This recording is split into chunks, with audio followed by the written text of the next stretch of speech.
Okay, hi everybody. I'm Nancy from the State Library. For this session, we have Marianne Morey, who is the Central Library Consultant for the State Library, and Mandy Easter, who is our law librarian here at the State Library, doing a presentation on tight pants, truancy, and temper tantrums, Youth Services Librarians' top legal questions. So I am going to ask that if you ask questions, you either put them in chat or you wait until the very end and use your mic. Please make sure your mics are muted so that we don't get any background noise during the presentation. And I will also watch the chat and keep track of the questions that come through for the end. Okay, go ahead, Marianne and Mandy. Okay, well, you might be wondering about this unusual title. Parts of it are holding true today, I think. Marianne, we're not hearing you.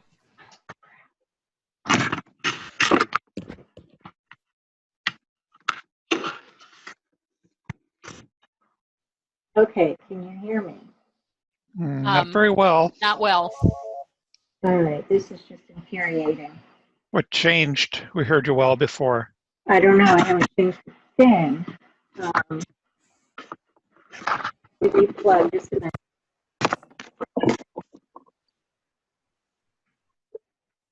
Is that better?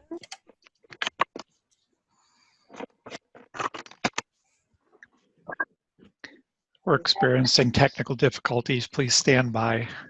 Is that better? Not a lot. For Pete's sake. Let me double check. Do you have your headphone on? Yes, hang on.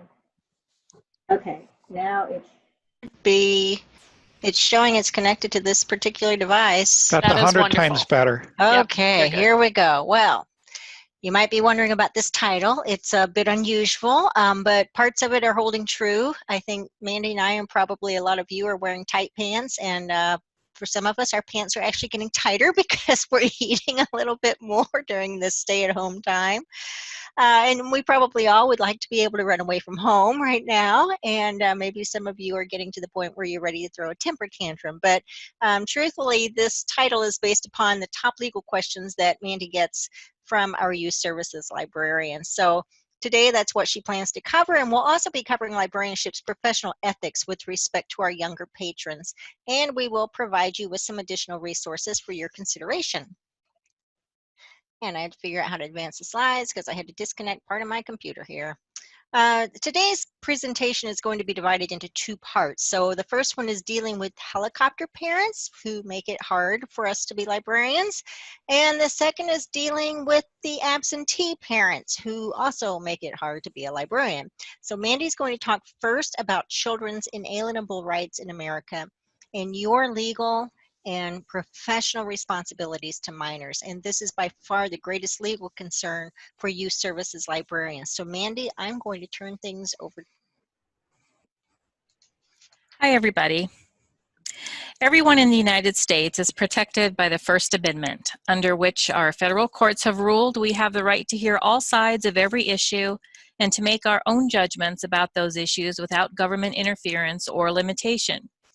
The First Amendment's rights to speak freely and to publish are widely interpreted by our courts to protect society from government attempts to suppress ideas and information and to forbid government censorship. The Supreme Court held that there is a First Amendment right to receive information, and it protects the freedom of speech, thought, and inquiry. Freedom can be a very scary thing. Parents are often able to control what their children are exposed to. But when a government agency, the public library, government officials, the library board, or government employees, library staff, restrict exposure or censor access, it's a clear violation of minors' constitutional rights. Both the federal and state constitutions prohibit government at any level from censoring the free exchange of ideas and the free flow of information between, to, and from all people. Furthermore, the U.S. Supreme Court has said repeatedly that children as well as adults possess these First Amendment rights. In 1975, the U.S. Supreme Court ruled that speech cannot be suppressed solely to protect the young from ideas or images that a legislative body thinks unsuitable for them.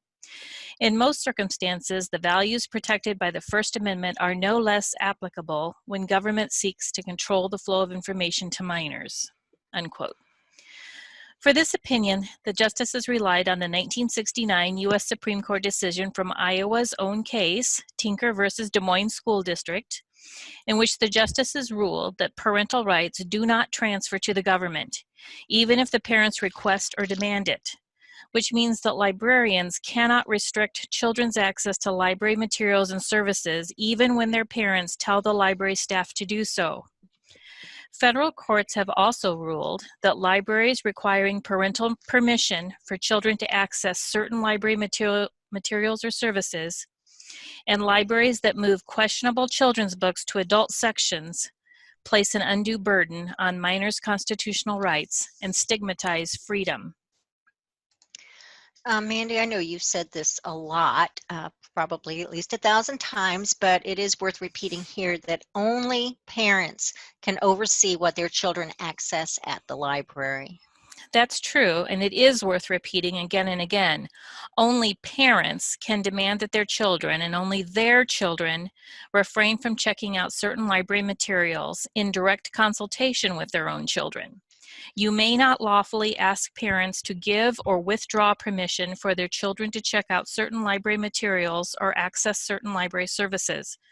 There is nothing that the government may, can, or should do to keep children from anything in the library, and parents may not recruit library staff to help them restrict their children's intellectual freedom. City attorneys warn that librarians have no business forming behavior-based contracts with parents anyway, especially when such agreements are difficult, if not impossible, to maintain. So for anyone that might be newer to the library field, this is an important phrase that you need to note, and one that complements what we just said in that last slide. This phrase, I think, might even be in some of your library policies, and that phrase is "in loco parentis." And it means in the place of a parent. And as you were saying earlier, Mandy, libraries do not act in loco parentis. You referenced this Supreme Court case earlier, I think, Mandy. Yes, there is a lot of federal case law recognizing children's right to privacy. In one case, the justices wrote, quote, "Students in school as well as out of school are persons under our Constitution. They are possessed of fundamental rights which the state must respect. In our system, students may not be regarded as closed-circuit recipients of only that which the state chooses to communicate. They may not be confined to the expression of those sentiments that are officially approved," unquote. And here is some more information that's worth repeating again, as we've done several other times, but Iowa actually has a law protecting the confidentiality of library records, and that does include the records of minors. The fact that minors' library records are confidential is decades-old established law, and the failure to comply with the law leaves the library vulnerable to litigation. Iowa Code Section 22.7, subsection 13, and our federal courts unequivocally protect a child's right to use library resources privately without her parents' knowledge or consent. Library policy should never contribute to scenarios in which 13-year-old girls are beaten at home for checking out Our Bodies Ourselves or Are You There, God, It's Me, Margaret at the library. Some adults would keep minors from reading anything about sexuality, atheism, evolution, climate change, or even a college education if they could. Restricting a minor's access to information about alcoholism, drug addiction, abuse, neglect, suicide, and her own sexuality could have unintended, painful, or even deadly consequences for that child. Federal appellate courts have extended library patrons' rights to privacy to also cover information sought or received and resources consulted, borrowed, acquired, or transmitted.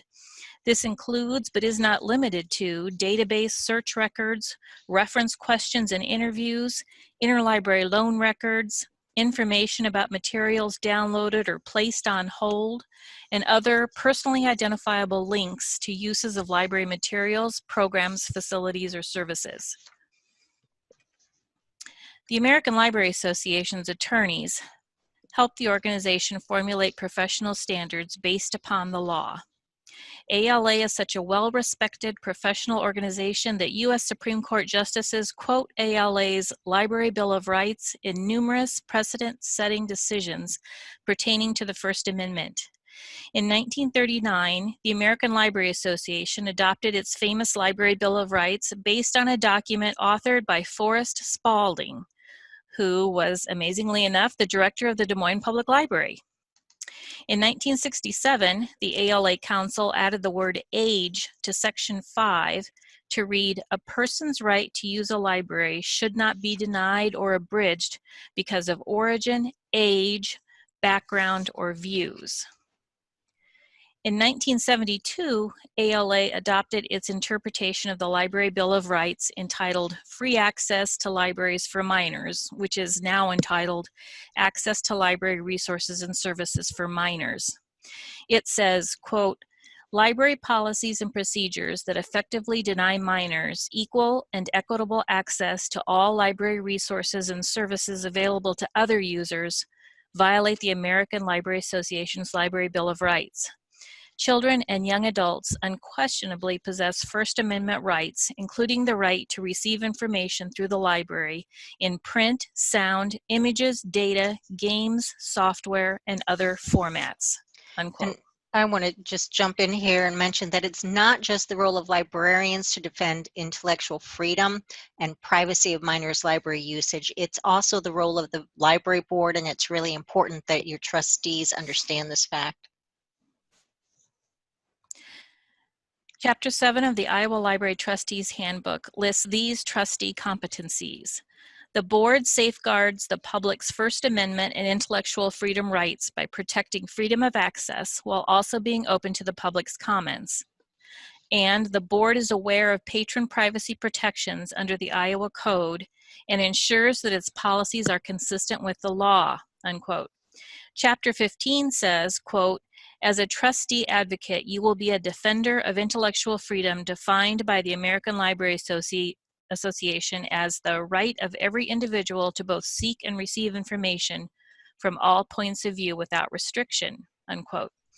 Chapter 17 explains the role of a public library in a democratic society, the role of privacy and intellectual freedom issues, and guidance on defending intellectual freedom in the face of challenges.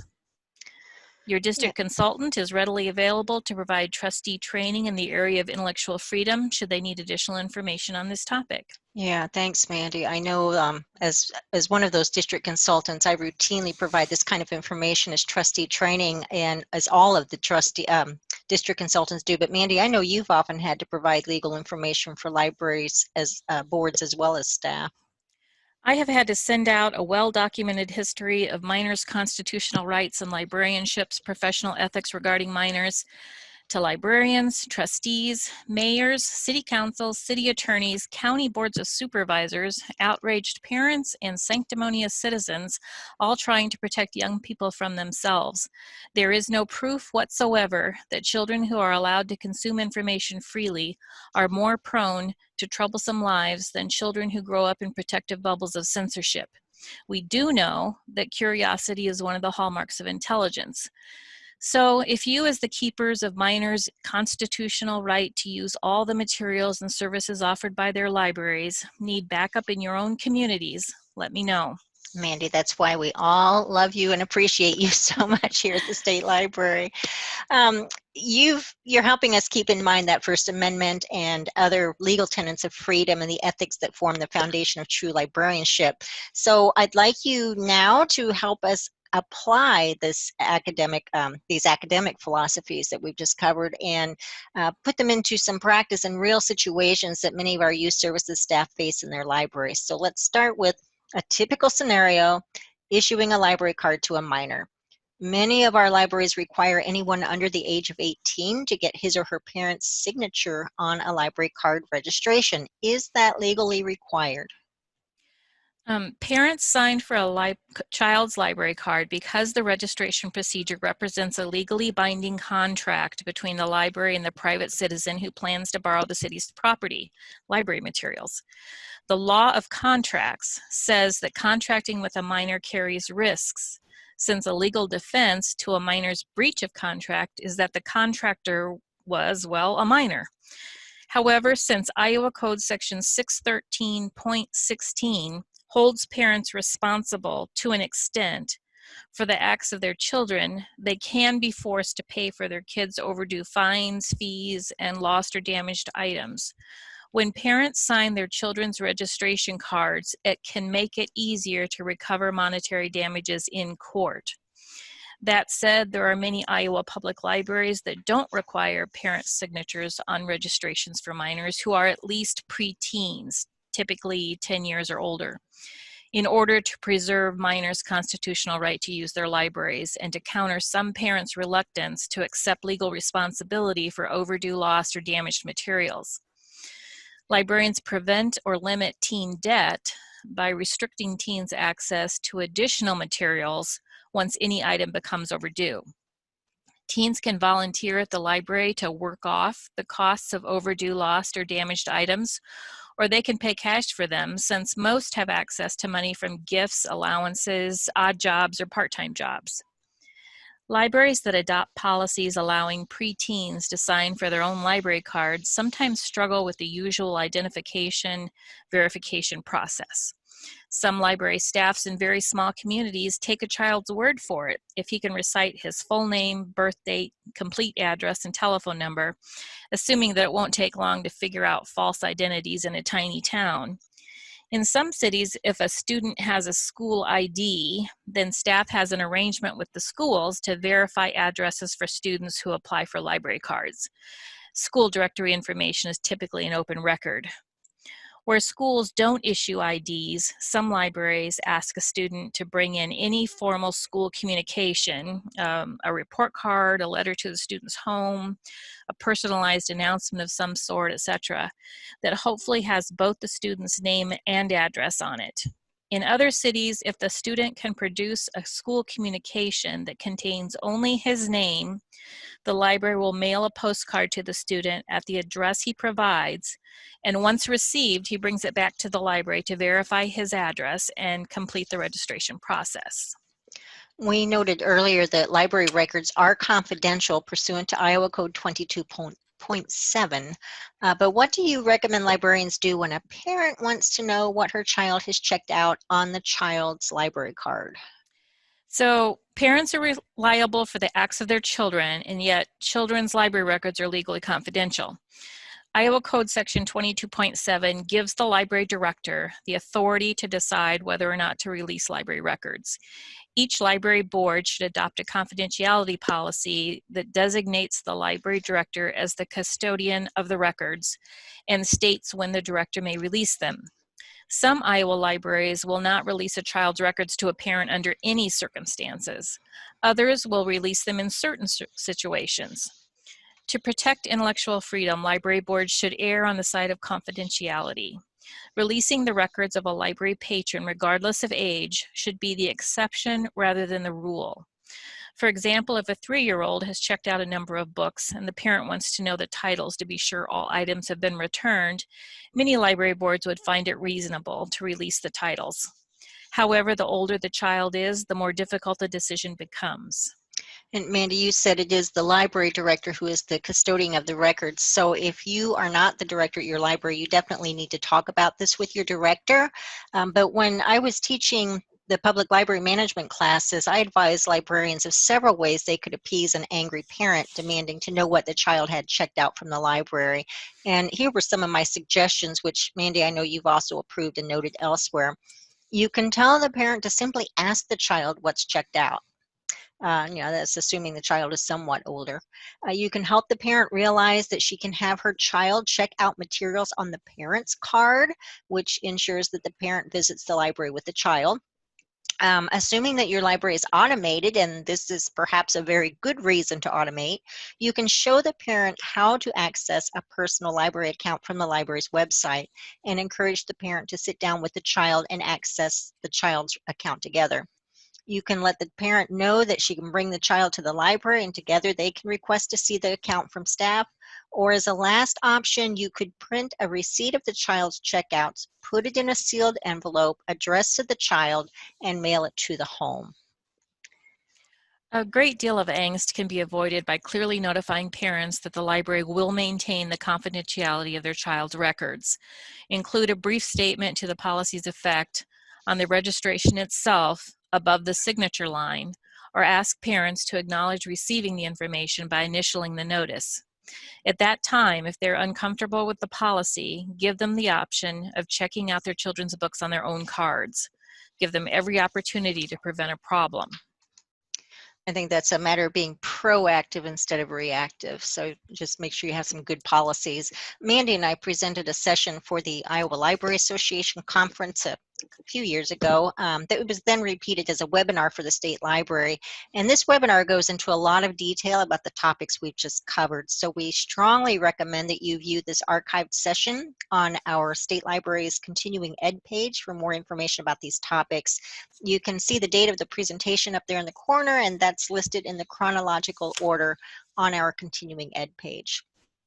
So now let's move on to part 2 of today's session, serving kids whose parents are less involved. And by the way, this photo is from a blog post I found online that has some interesting discussion about absent parents as presented from an adult child's perspective. And you can see the link there to that article on the slide. But children with absent or inattentive parents present so many challenges for librarians, and unfortunately we won't have time to cover them all today. But fortunately, Mandy and I have covered some of those challenges in other webinars. The one that I just mentioned a moment ago, which is titled How to Deal with Problem Parents, Unattended Children, and Disruptive Patrons. And then another of our webinars that we strongly recommend as a complement to today's session is Should I Report This? How Librarians Can Work with DHS. And this particular session addresses the topics of supervised visits and mandatory reporting, among others. And as stated, you'll find all of our archived presentations on the State Library's website under the Continuing Ed page. Also, Mandy has prepared a wonderful library law FAQ page for us, and that is also on the State Library's website under the blue For Libraries tab, and then click the letter alphabet tab, including the letter L for library law FAQs. Before we begin this section, we have to say that each public library in Iowa should have an unattended children or safe child policy in force. If you don't have one, draft one for your board and present it to your trustees for approval as soon as possible. If you need a template, look up larger libraries' policies on the internet. Libraries like Des Moines, West Des Moines, Davenport, Cedar Rapids, Iowa City, Ames, etc. These libraries have good policies because their cities have attorneys on staff to review and vet agency policies and procedures. You can also turn to your district consultants for help. Okay, moving on. Marianne has some pretty extensive experience as a youth services librarian, but to be fair, I've never been a children's librarian. However, I'm always amused and sometimes a little shocked at how many questions I field, mainly from directors, about getting or keeping children out of the library.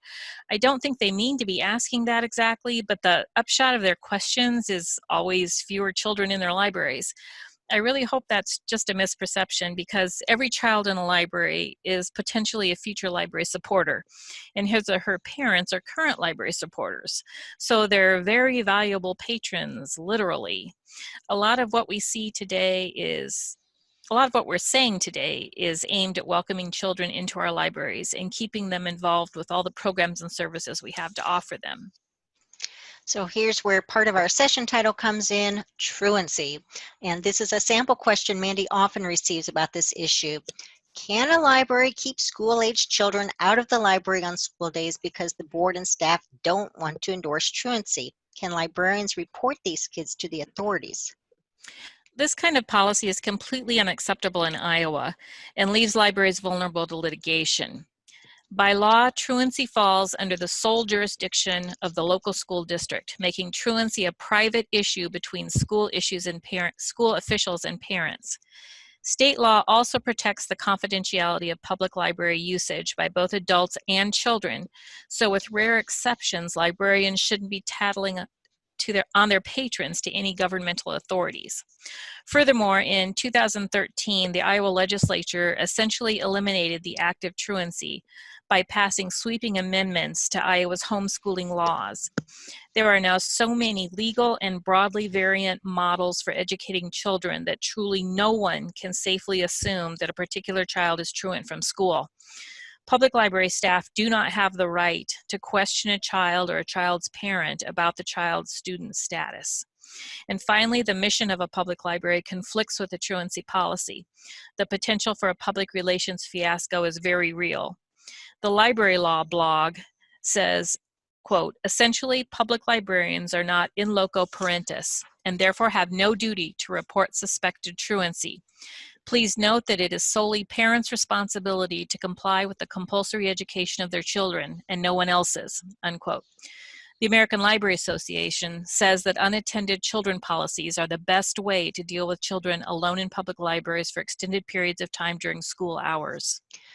Just to mention that Mandy does cover more about truancy in that webinar we referenced earlier, the one about how to deal with problem parents, unattended children, and disruptive patrons.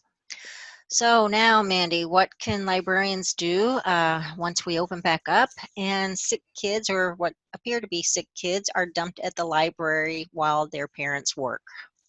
Iowa's child abuse laws make parents responsible for providing adequate medical treatment, supervision, or other care necessary for a child's health and welfare.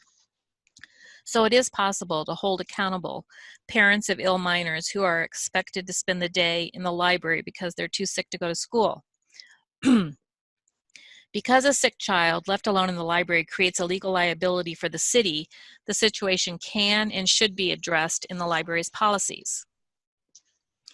Some libraries have inserted phrases such as these into their unattended children policies. We expect parents to keep sick children at home. Library staff absolutely cannot assume responsibility for children's safety and comfort. Our professional services do not include babysitting or health care. Children who are too sick to go to school should not be in the library. Parents may not instruct children to use the library's shelter because of their unwillingness or inability to pay for appropriate care for them.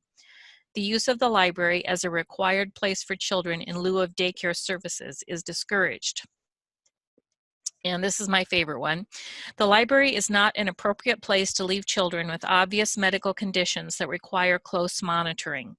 If the staff determines that a child needs a parent's attention, staff will attempt to reach the parent or caregiver by telephone.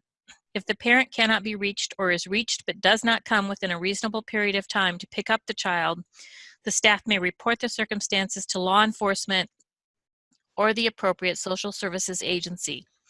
Parents who disregard this policy risk losing library privileges for a period of time to be determined by the director.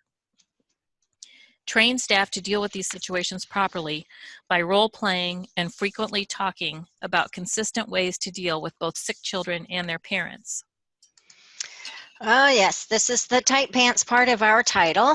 Can we kick out teenagers, or anyone else for that matter, who are dressed like exhibitionists, even if it's just for public health concerns, because who knows what their nearly bare bottoms are doing to the library furniture? Or in a milder situation, what if they come into the library without shoes? It's an urban legend that state health departments require people to wear shoes in public places. There is no law or regulation in any state requiring it. In fact, public health authorities say that it's more dangerous to touch what others have touched with their hands or to breathe near another person than it is to walk behind someone in bare feet or even to eat next to a bare-chested man. In the famous case, Crimer versus Morristown, a homeless man sued for being turned away from the Morristown Public Library in New Jersey because he didn't meet the library's policy pertaining to proper hygiene, which included a ban on bare feet. The federal appellate court said that any public library policies barring patrons with objectionable appearances was neither a legal standard nor specifically defined, and such policies could not directly impact a patron's right to use library services. While private entities have been allowed to set dress codes for the public, public servants in public buildings are duty-bound to serve members of the public in just about whatever state of dress or undress they present themselves. Since the Department of Transportation doesn't turn away scantily clad citizens, nor do the Human Services or Workforce Development offices, City Hall, or utilities payment windows, the library shouldn't either. Again, it's more of a public health risk to handle library books and materials that have been in people's homes than it is to be in the presence of a barefooted person. Bans present consistency problems too. If bare feet are banned from the library, such an edict has to apply to barefoot toddlers as well as adults. Some cities' insurers demand municipal ordinances requiring shoes and shirts on city property in order to protect towns from injury claims. Such an ordinance would allow the library to post a sign. So if we can't ban patrons for being barefoot, what about this situation? A librarian really wants to ban a couple of boys from the library because they're so unruly and everyone at the library is tired of dealing with them. But can a librarian really do that? Well, since banning is not directly addressed in either state or federal laws, nor is it addressed by the American Library Association, the only guidance comes from the relatively few court cases in which a banned person sued a public library for violating his First Amendment constitutional right to use the library. Federal courts have ruled in favor of public library conduct policies that result in patron bans when the following conditions are clearly met. Number one, the policy is written to include specific behaviors that are particularly egregious and will result in being banned from the library. The length of the time of being banned does not have to be specified in the policy and can be determined on a case-by-case basis. Generalized statements relating to conduct are legally problematic. Number two, the behavior guidelines must be considered reasonable to the average person. Number three, the guidelines cannot be arbitrary or discriminatory. They should not target a legally protected class of people, even inadvertently. Number four, the banning process must be progressive unless the behavior presents an immediate and profound threat to other patrons and/or staff. Violent or clearly criminal acts have been cited as acceptable reasons to forego progressive discipline. Number five, fair notice must be given to parents of minor patrons in the form of registered letters of warning, preferably at least 2, detailing the conduct policies being violated, documenting the dates on which the violations occurred, and stating the consequence if violations continue before a ban is instituted. And number 6, parents must be notified in writing of the procedure to follow to appeal the ban to the Board of Trustees. The board can leave the ban intact, reduce it, or vacate it. Since the board hears appeals, the board should not be involved in original bans. It is the library director's job as the library manager to oversee the discipline of patrons. This just restates again the importance of knowing what your library's policies are. And Mandy, I've heard of some libraries that discuss at a public board meeting whether or not to ban a patron, and I know you have some very clear directives for boards in that regard. Do not discuss at board meetings whether or not to ban particular patrons. It is not the board's prerogative to ban patrons, it is the director's decision. The board only hears appeals. Policy language regarding appeals can be found in my library law FAQ on this topic. There don't seem to be any libraries issuing lifetime bans, so those may have already been determined to be legally problematic by city attorneys. Typically, libraries' maximum bans are 1 or rarely 2 years, with most finding that 1 day to 3-month bans are most effective. The majority of public libraries have ethical issues with banning juveniles for longer than a month, no matter what they've done. And most find workarounds, such as allowing the child to come into the library during the ban if he comes with a parent or guardian. Many libraries include a statement in the ban letter indicating that the patron may continue to use his public library by sending a designated surrogate to the library with his library card and a list of materials wanted or needed. A presentation entitled Intentional Inclusion, Disrupting Middle-Class Bias in Library Programming at the Public Library Association's annual conference in February was very interesting. One of the presenters was the head of youth services at the Tucson, Arizona library system. The presenters talked about visible and invisible forms of privilege. They showed that middle-class bias exists in libraries and impacts library customers. The library is a middle-class institution, and we expect folks to follow middle-class rules in the library. For instance, we define success by achievement. We expect choices to be informed by good information, and patterns of independence are preferred. They talked a lot about the nuances of communication, including the register we use, the volume at which we speak, the range of our vocabulary, and the narrative pattern we employ. The youth services librarian said that teen librarians started to examine their conduct policies, their interactions with teens, and the banning patterns that had developed. They wanted all of it to change. They recognized that their middle-class bias was detrimental to the teens who needed the library most. They found success with a Restorative Practices for Youth initiative. The program helps customers, especially minors, build social capital, networks, and mentorships to achieve social discipline through participatory learning and decision-making. Holding a person accountable for his actions means helping him understand the impact of those actions and how to repair harm done.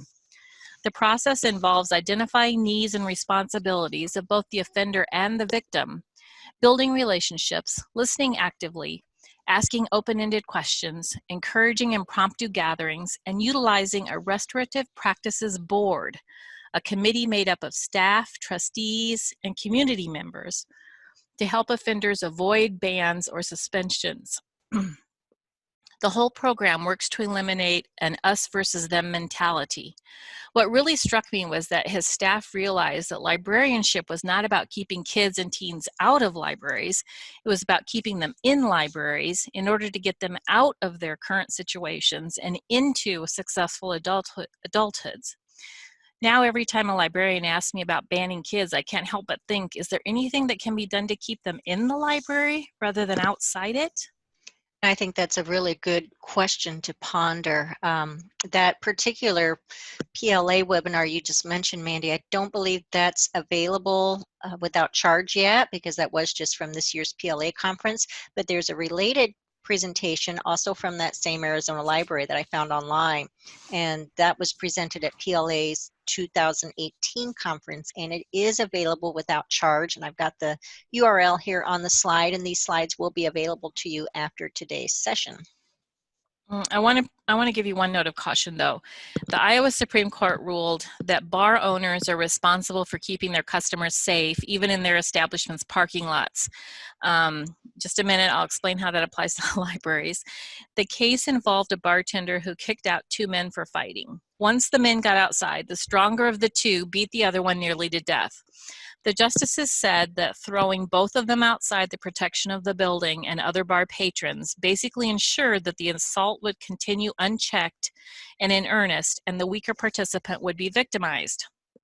The justices said that in similar situations, the aggressor should be kicked out, or if it's not clear which one is the aggressor, then either one of them, and the other person should be held inside until law enforcement can come to either escort him to his car, take him home, or otherwise ensure his safety, and in the event that the other assailant is merely waiting outside the door to continue the fight.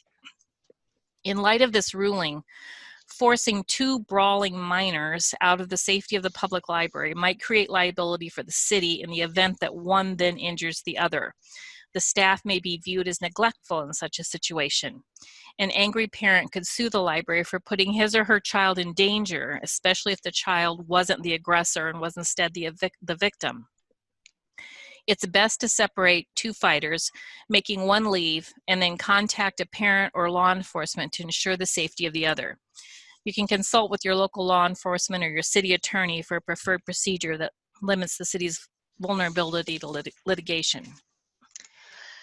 Mandy, we often get questions about what to do if patrons are viewing pornography in the library, and this is particularly bothersome for some of our librarians when they catch a minor doing it. What's your recommendation for dealing with this kind of situation? I would caution you against treating children differently from adults when it comes to using the library. For instance, I talked to a librarian early this year who caught a 14-year-old boy looking at pornography on one of the library's laptops. She kicked him out of the library and told him that he'd lost computer privileges for an indeterminate amount of time. But this reaction was neither lawful nor ethical. It is important to remember that it's not illegal for either adults or minors to view adult pornography. Furthermore, the general monitoring by staff of the content or use of library materials and resources in any format by patrons is inappropriate in all instances, with the exception of observation for purposes of protecting library property. Therefore, it's best to intervene only in response to other patrons' complaints about what's being viewed and then handle the situation according to the library's conduct policy. By the way, no library conduct policy should prohibit patrons from viewing pornography. While it may be disturbing to hear someone complain that a teenager is looking at such material right under your nose, and perhaps upsetting that you can't legally stop it, concentrate on how to provide more interesting and less controversial distractions for teenagers in the materials, programming, social interaction activities, and even volunteer opportunities available at the library at the time they're there. Protecting privacy in the library ensures open inquiry without fear of having one's interests observed by others. Ensuring user privacy not only benefits the user, but also those who prefer not to see what others view. When there's a conflict between the right of individuals to view constitutionally protected speech and the sensibilities of unwilling viewers, free expression rights have generally prevailed in the courts unless unwilling viewers are unable to avert their eyes. Libraries may address the concerns of unwilling viewers in a number of different ways, including the strategic placement of workstations and the use of privacy screens or recessed monitors.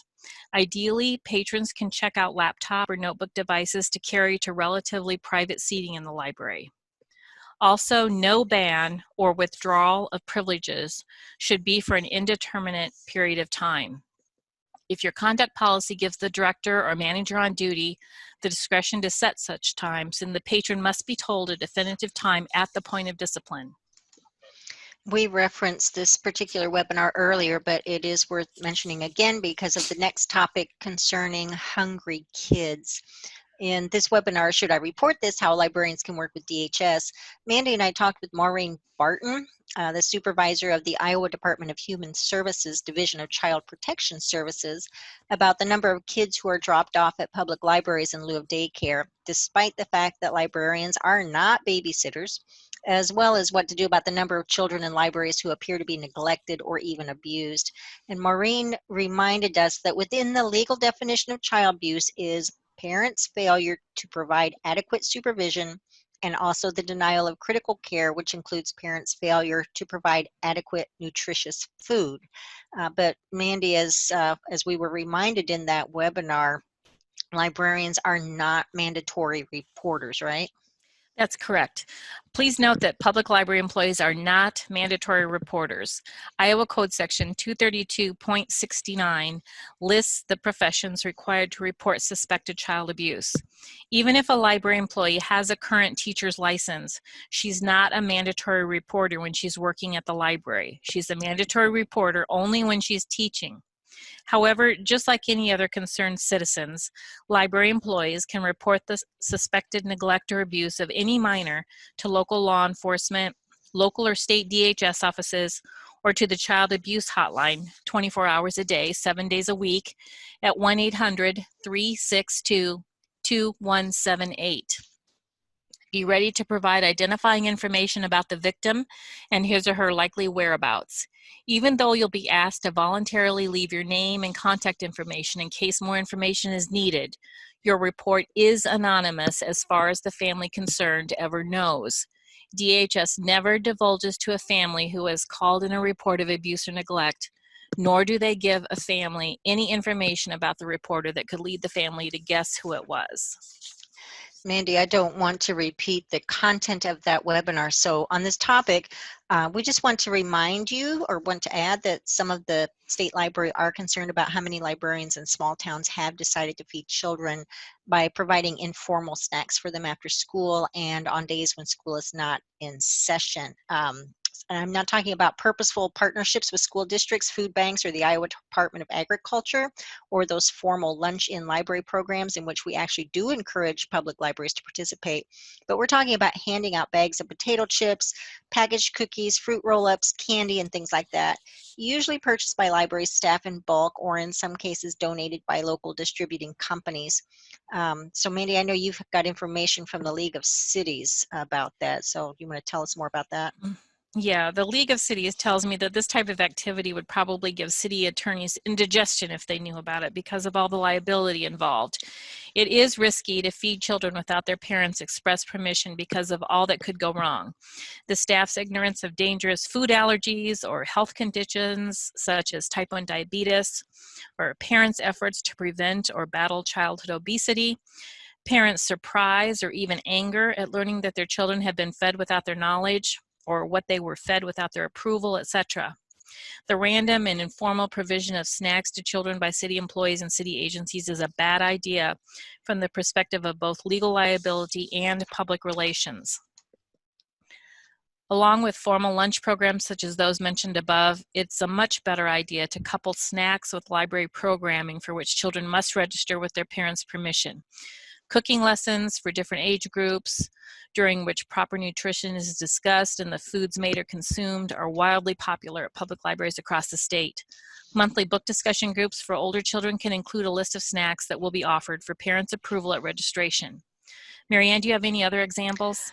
Yeah, you talked about cooking programs, and I think simple cooking programs like the do-it-yourself snacks or microwave cooking, those are wonderful programs that kids can enjoy.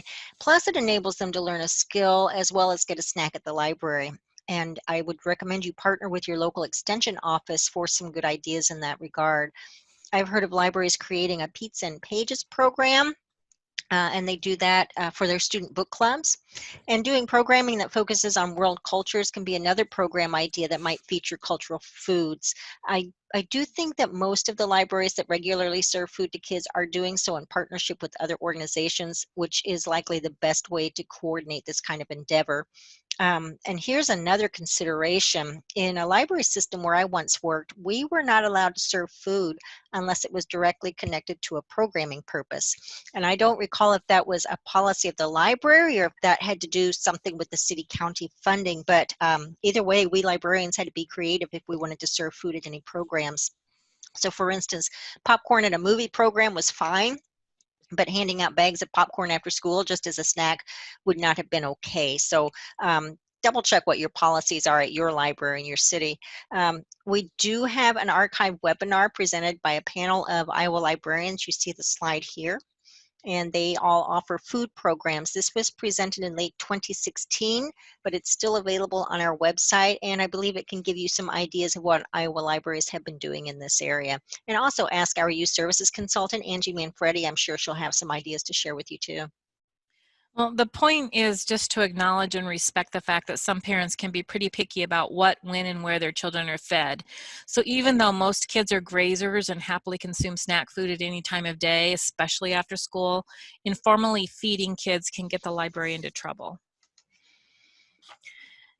The DHS webinar we referenced also contains lots of good information about dealing with court-ordered supervised visits in public libraries, dealing with contact caseworkers in these situations, and partnering with DHS employees to host programs in your library that help your community's parents and children live better lives. One last brief mention. This is the final part of our webinar title. Excuse me. You've all likely dealt with the kids who throw a temper tantrum in the middle of the library or during one of your programs, but what is likely worse is the parent who throws a temper tantrum. In this instance, it's likely best to rely on your library's behavior policy. Know it well. Make sure your library has a copy of it at the front desk for staff to reference, or have it clearly on your library's website that you can pull it up in a hurry and reference it there. Also realize that your director will surely tell you it's perfectly acceptable to get him or her involved in a difficult situation with the disgruntled parent. So talk with your director about these kinds of situations to learn what might be expected of you as a staff member. And if you are the director, as well as the YS librarian and all the other staffers in between, then know your policies, be willing to enforce them equally among all your patrons, and rely upon your board who established the library's policies and should be willing to have your back. And I think that takes us up to at or about our time. Yeah, we've got some time for questions and answers. So Nancy, you were keeping an eye on the chat. What did we miss? I was. So going back to the beginning, I'm trying to, you were talking about legal guardians. And so the question was, I'm assuming this includes legal guardians if parents have lost rights. This would be way back. That might be about getting a library card, I'm guessing. Possibly. Yes, I mean, I didn't want to say parent or legal guardian every time I said parent, so I just truncated it to parent. But yes, always a legal guardian is and a somebody substitute. did, I did answer one in this chat saying, but the legal, it has to be legal guardian. So not a daycare provider, not a grandmother if they come in. Correct. You know, it does have to be a legal guardian. So, and that gets to the next question. So a caretaker cannot request that a minor's account be revoked. Correct. In fact, if from my knowledge, we would never, and I worked in CERC for a very long time because I'm old, that we would never revoke someone's card. We would recommend that the parent take the library card away because they did have to have the card in order to check out. But the account was always still there because that was the person's right. Right. Is it legal or a good idea to have a family account? Mandy, you want that well, one? I don't know. I've been asked this question before, and there's a list of pros and cons, both for them and against them. I would agree with that too. I don't think it's illegal to have one. Right. But if you have a family account, when one person's account is overdue, nobody can then check out. Though that does vary depending on the system you have too. The more, the bigger your system, the more options you have. And the pro is that it does give the parent a little more control over what that parent's own children are checking out. The con, obviously, is that the older those kids get, the less freedom they have to pursue intellectual freedom. So I do remember talking to a librarian once, and I'm sorry, I don't remember where she was at, but she said that they had family cards, but once a child reached 10, they gave the child his or her own card, just as a matter of policy. So. Okay, next question. What can you share about the legality of photographing or recording video of children? I've heard numerous conflicting answers to this. At my library, we just simply don't do it, either to opt on the side of safety. What do you suggest? That's funny. We were going to talk about that today, but I just talked about it last Wednesday in the Crisis Conversation webinar that I did. And there's also a longstanding question and answer on the Library Law FAQ about that. So we didn't want to saturate the market with discussing that question. That session that you just did last Wednesday, Mandy, that has just been posted to our website on our continuing ed page. So there is ample information on there about that. Best advice is to try to take photographs of the backside of the kids so their faces don't show. Right. Yep. Okay, next one. I've had an issue with my city about my unattended children's policy. It states that no child under 7 should be unattended in the library, and that attended means with a parent or with a person of the age over 14. My mayor told me that I must hold this true with programs too if kids come without a parent.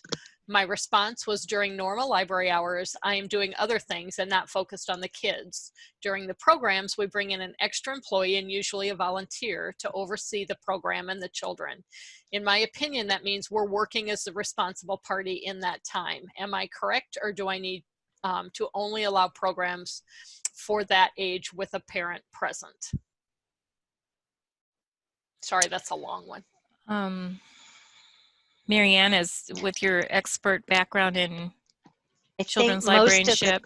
Most of those kinds of policies were, at least by reference, if implied, if not stated clearly, it did deal more with the non-program times. So just coming into the library and hanging out.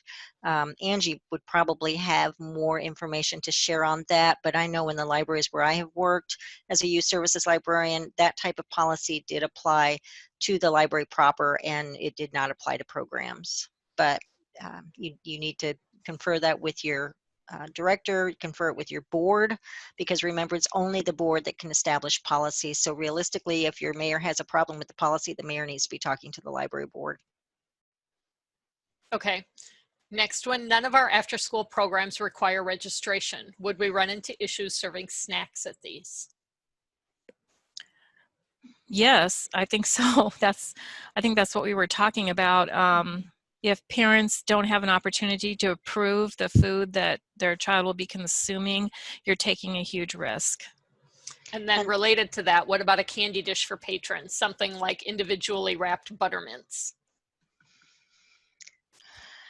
Well, I would hate to think a child picked one up and choked on it.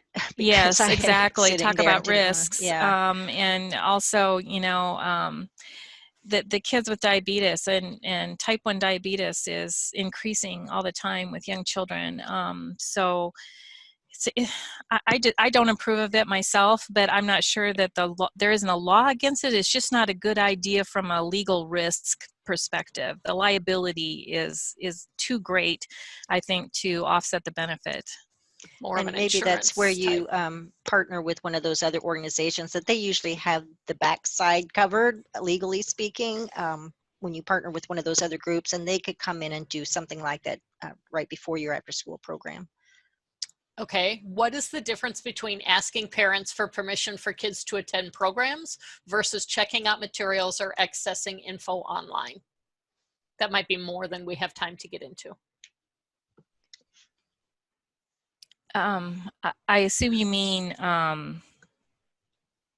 you make parents approve a child's participation in a program, but you don't make them approve a child's access to materials and things. That's what it sounds like. Well, you know, I think at some point every librarian probably allows children to sign themselves up for programs. I don't know what age that would be, 12, 13, 14, along in there. But at the younger ages, the parent has to give approval, obviously, because during programming, librarians do act in loco parentis when the parent is not in the room. So if you have, you know, 20 children under the age of 10 that you're, you know, doing a program with, and it's just the kids, you are acting in loco parentis at that point, and so you need the parents' permission to do that. Is that answering the question, or? Sounds like that might be a weightier one that.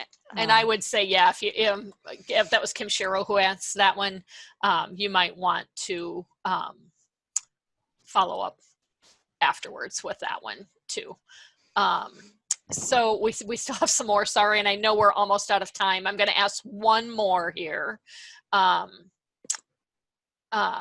the behavior of children or teens in the library be discussed with parents or guardians who were not present? Another parent or caregiver brought them, or the kid was old enough to be there alone? Or is behavior supposed to be as confidential as circulation records? If the behavior is breaking your behavior code, then you can discuss it with the parent. But things like, hey, do you know that your son was hanging out with a girl at the library? You know, no, not that type of thing. But and also note, hey, did you know that your kid checked out the such and such movie or such and such book? Yeah, or they were hanging out with that kid I know you hate. You know, no, you can't do that. But you can approach them, like I said, like I went through with the, you know, disciplining. Send them a letter detailing the times the child broke the behavior code and things like that. Yes, they have a right to know that before you ban them. And there is our contact information. So I know we're probably out of time and you may have more questions that we couldn't get to today, but do check out that library law FAQ page. Watch those 2 webinars that we referenced earlier, and feel free to contact us if you have additional questions. So thank you both, Marianne and Mandy. That was really informative. A lot of information in this last hour. I did post the link to the SurveyMonkey, but please only do it if you are not attending any sessions tomorrow too. It's only to be done after your last session. And I want to say thank you to everyone who came today, and we are out of time.